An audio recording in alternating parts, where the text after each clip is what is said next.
Alright, welcome guys. So this is going to be my top 5 games going into 2023.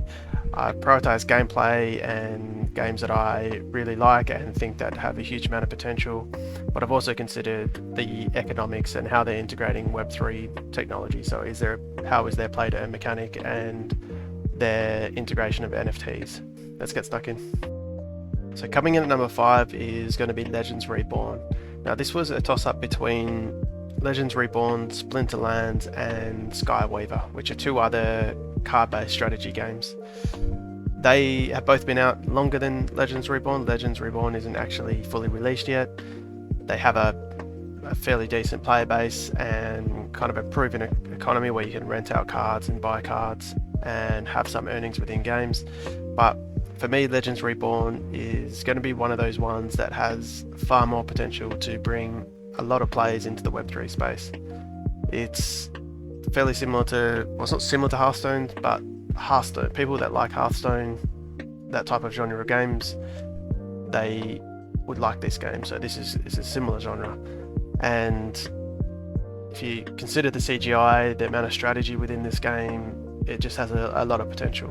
Now they've only had playtests so far, so they haven't fully released or had an early access yet, and they haven't fully announced what the earnings are going to be. So I think, one, they're going to need to get the game obviously fully released, and two, they're going to have to nail the earning mechanics and the NFT mechanics. I think that's going to be super important, not to scare people away. So that's yet to be decided, and maybe those other two games deserve this spot, but for me, Legends Reborn is one of those games, once it's fully released, might take up the majority of my time.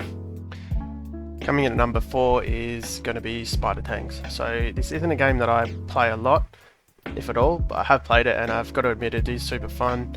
The only issue I have is I generally like my games to have a fantasy background to it, so it's just not necessarily my genre, but also not necessarily my style of game.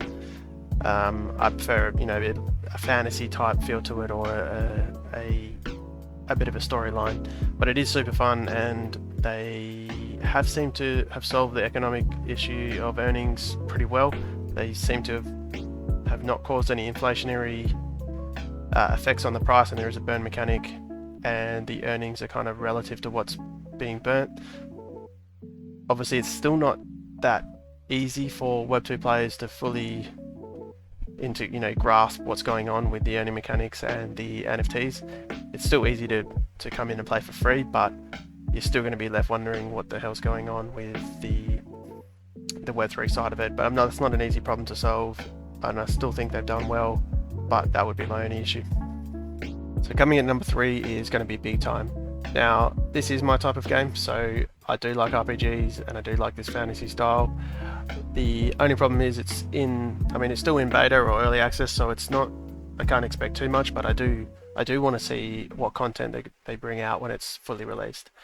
I would like to have a bit more content to give it that kind of open world feel and that kind of endless content feel. I do like that it's not pay to win, so most of the NFT integration is basically just either a flex or it's skins, or you do get access to special places that don't have any pay to win aspect. They're just a VIP place, or for example, it gets a lot more complicated than that, and I suggest checking out the way their economics works. It is quite interesting how they solve that, and yeah, there's no real pay to win aspect, so that's very good. So hopefully that doesn't scare away Web2 players, and maybe it's the game that they start playing and checking out.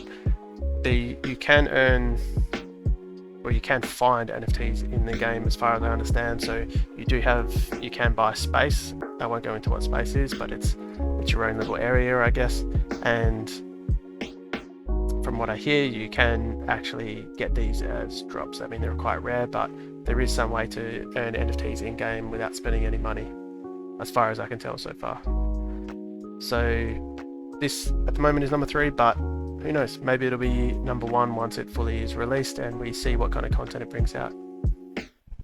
Coming in at number 2 is going to be Superior. So this is by far my most played game.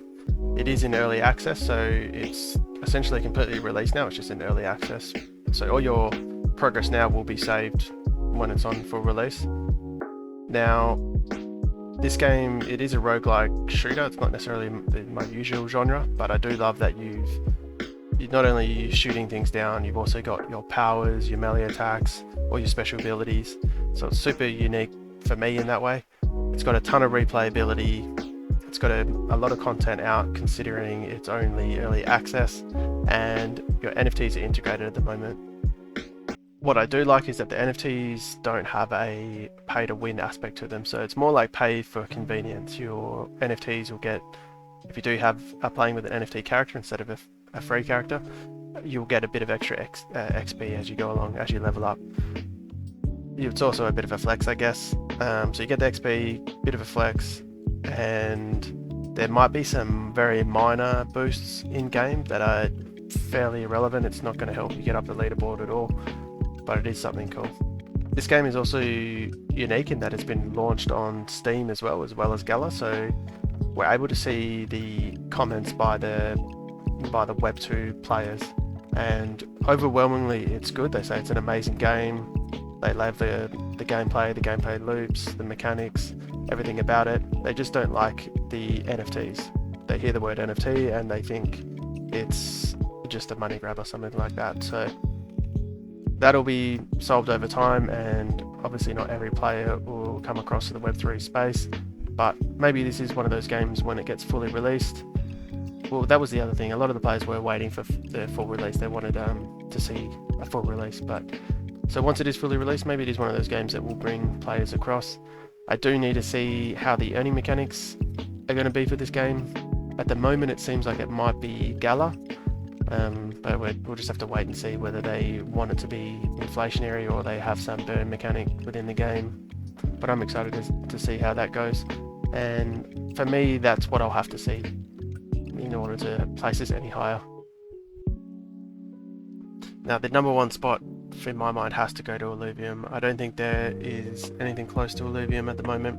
The gameplay for me is number one, as well as the economics. I think they have nailed it with what they plan on doing with the NFTs being the Illuvials. So the Illuvials that you capture in the overworld, you'll be able to use those in the auto battler, which is kind of like TFT, the League of Legends game. That is a super popular game, and those NFTs can be either battled or sold or collected, which I think is a great way to, is a genius way of implementing the NFTs. Earnings in this game is going to be, your NFTs that you capture are going to be able to earn you money if that's what you want to do with them, but the earnings in terms of currency is kind of going to be separate. So there is a third game that they've got, which is Illuvium Zero. It'll be it's a land-based game, so you'll build your cities to generate gas, which will be sold as the fee to go explore the overworld. But if you're just playing and not being a part of that, you would just be paying for the fee to go explore the overworld without even knowing that it's actually going to someone that generated it using an NFT. So I think that's pretty ingenious. It's got these kind of three-in-one games. They say they're separate games. To me, they kind of are, but they're also kind of all intertwined together. So the overworld is amazing. The auto battler I would play on its own, and for me that would be number one without the overworld. The overworld for me is super addictive, and it's a lot of fun going and capturing your Illuvials, and I think it's just another aspect of this studio, of this 3-game development that could go absolutely viral and completely break the space. This one for me, I could safely say without any doubt at all that I would be playing this regardless of any Web3 on-chain implications, but the fact that you might be able to own your Illuvials or Pokemon or whatever you want to think of them as is just something that I think is incredible. Alright, let me know what you think, guys. Let me know if you agree or disagree, what games you're excited for, and let me know if you enjoyed this content as well. Usually this channel is typically going to be competitive gaming, so reaching the top in some of these Web3 games and showing you guys how I did that and maybe helping you guys get some more earnings or breakthrough in some of these games. So I hope you enjoyed that, guys. Thanks for watching. Make sure to like and subscribe, and we will see you next time.